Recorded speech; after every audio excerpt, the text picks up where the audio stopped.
We are here live from the Heartland, at the Heartland today. So we didn't get to hear Marvin Gaye in the dining room. Sorry, you guys, but that was playing on the radio in between. You just heard from Maya Shanwar of Truth Out talking. That's who we were just talking to. If you heard the first 15 minutes, Maya's incredible resource. We kept her here while we also bring up a regular guest. Another regular guest. Even guest, a more regular guest especially than you. when we come up to the hood like this. And that's our State Rep Kelly Cassidy. Good morning, darling. Good morning. Thanks for having me. Okay, I saw you foaming at the mouth when I said something about filling out witness slips. The witness slip thing. Yeah, I want to be clear. The bill is great. The bill would require that anybody who wanted to run for president in order to get on the ballot as a presidential candidate in Illinois would have to release their tax returns. No problem with that bill at all. The foaming at the mouth happened at the question of witness slips, which has become a really popular thing of late, and the Indivisible folks are really into it, and they're doing a great job of getting the word out. But the Witness Slip Project is of extremely limited utility. It is not a replacement for contacting your legislator. Anyone who has filled out a witness slip should take note and realize that you're not asked where you live, that you're not asked who represents you. So your legislator has no idea that you've weighed in. The only people that hear about these witness slips are the small handful of members who are on the committee the day the bill is heard in committee. And all that happens with that information is the chair of the committee, and I'm a committee chair. You are supposed to read the witness slips into the record. These are administrative tools that tell us who is actually present to testify, but they've been kind of adopted as a way to take action.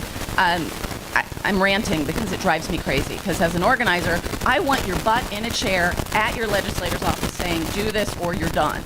We have to do everything, We have Kelly. to do it all, and I think it's great, but it should not, the energy that goes into organizing this should not take away from real organizing to get people into their members' offices. Okay, just devil's advocate.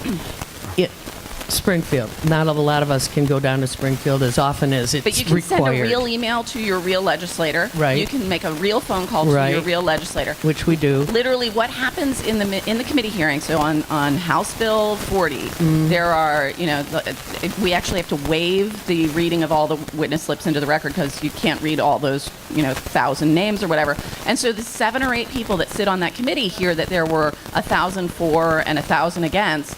And then it's over. It's never seen again. It's never thought of again. It's never noticed again. Okay, but what if there were like 2,004 and 0 against? Wouldn't it make some bit of difference? Or would it just tell you that? For 2 seconds to the 8 people in the room. Okay. I'm not quite sure why you're driving this question, Katie. We're over. We're done. Well, because it's a very popular thing among folks right now to do. And I think it's great. Keep doing it. But please, don't think you've actually contacted your member of the General Assembly, because you haven't. Okay. Got it. We're going to move on to another And question, rant. a much more popular question. And the other day, it hit the news that you, along with Heather Staines in the Senate, introduced bills on the legalization of marijuana. And so there is a considerable discussion going on out there in the world about that. And why don't you share with us what the bill entails, how come you decided to put it forward, and what is the expected response from your fellow legislators? So Heather and I have been working for quite some time on this issue. As y'all know, we were here, we've both talked about this uniform civil enforcement bill that's now law, where arrest is no longer an option for low-level possession. And this is something we've been looking at and trying to figure out the best way to craft a bill for Illinois. The good news is we have some great examples from other states to learn from. We've looked at what's worked and what hasn't worked. We've looked at how the various states have done their taxing structures. And so the proposal that we came up with has been very thoughtfully constructed, but it's truly the beginning of a longer conversation. I firmly believe this is a when, not if prospect. We have a governor who's incredibly hostile to cannabis policy in general and drug policy. Oh, yeah.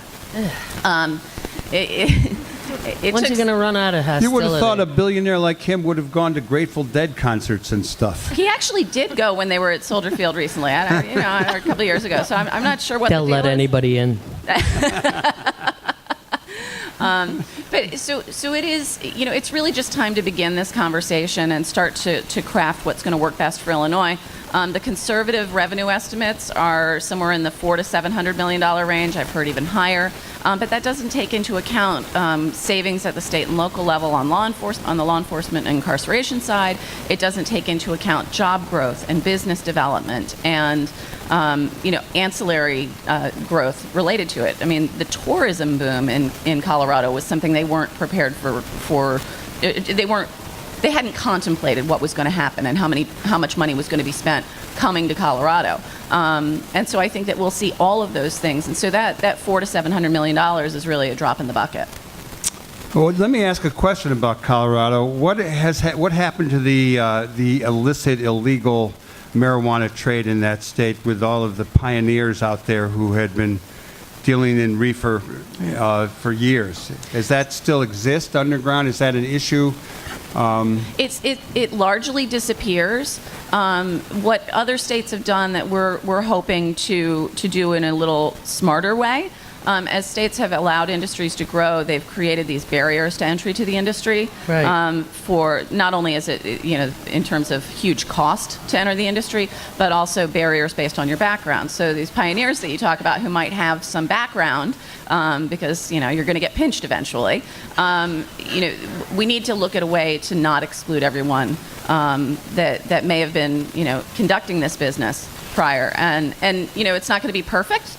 To be frank, it's going to be hard to thread that needle, but that's something I'm committed to making sure we do in a thoughtful way. Just while Maya's still up here, I know you wanted to weigh in before we give you a break to have some eggs and bacon or whatever, because of your expertise on incarceration issues. Yeah, I mean, I think this is great. I'm really excited about it, and I think that it's especially important to be pushing this kind of legislation under this administration, where on the federal level, we're really seeing a lot of threats to crack down. And, I actually don't think that there's going to be a crackdown on legal marijuana. I agree with you. I think it's saber-rattling. I don't think there are going to be raids on dispensaries and that kind of thing. They'd be nuts. Right. Well, I mean, they are. Well, right. I mean, I feel like what's more likely to happen is that under Sessions, there's going to be more of a continued crackdown on people who are already marginalized. There's going to be more of a drug crackdown targeting undocumented immigrants, targeting people of color. And so that's the kind of thing that I think we have to look at. And I think this is an opportunity really at the state level to do something to counteract the administration that isn't just going to get shot down. I'm back to Kelly. Yeah. I talked to an old friend, a woman named Karen, who is a pioneer in the world of marijuana smoke, and one of her concerns was, the only progressive legislation would be if people could grow and sell their own. Like with beer? Like with beer and wine. Well, we don't. I'm not sure you can sell the. Yeah, you can't sell. Yeah. Tell us what your bill right now, how that addresses this bill those. does include personal grow. I think it's 6 plants per person. That's enough. We have said that when we were working on the ticket bill. That's a gracious plenty. So this bill does include personal grow.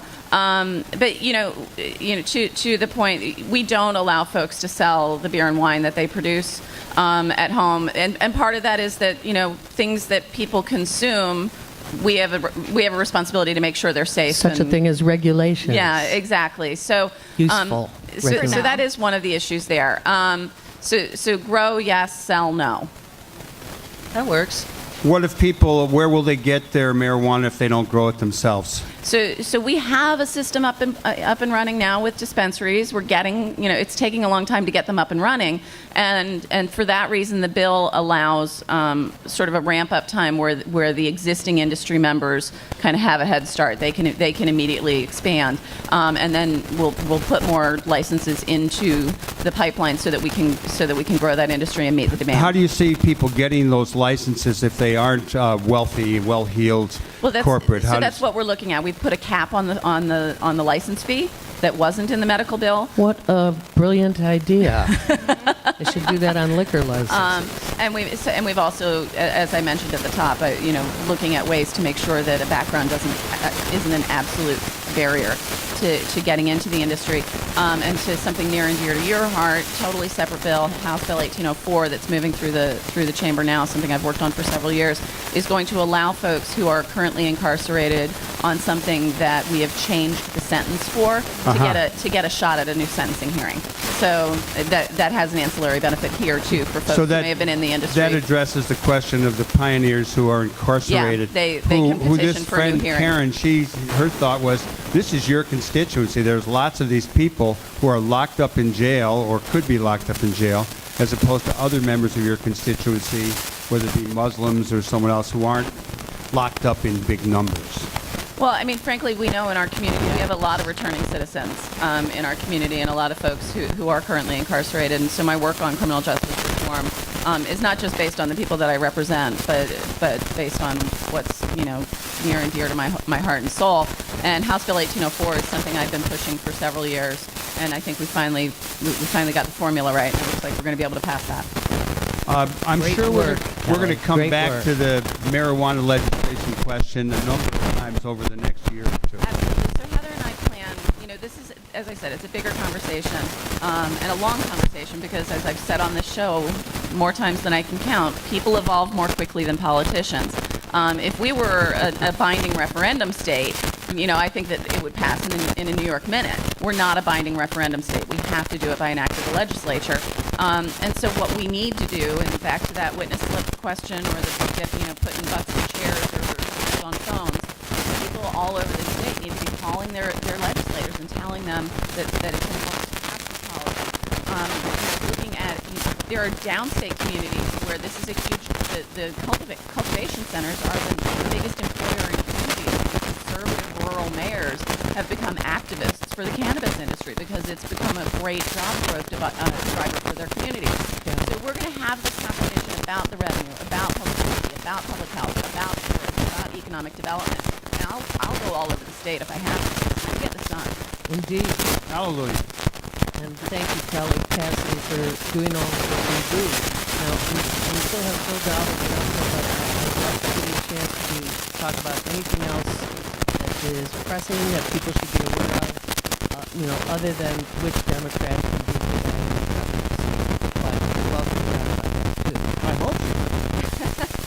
So, we're in the process of attempting, once again, to build a budget. I'm one of the 5 appropriations chairs for the House, and you were talking about... You get those good jobs, don't you? I do.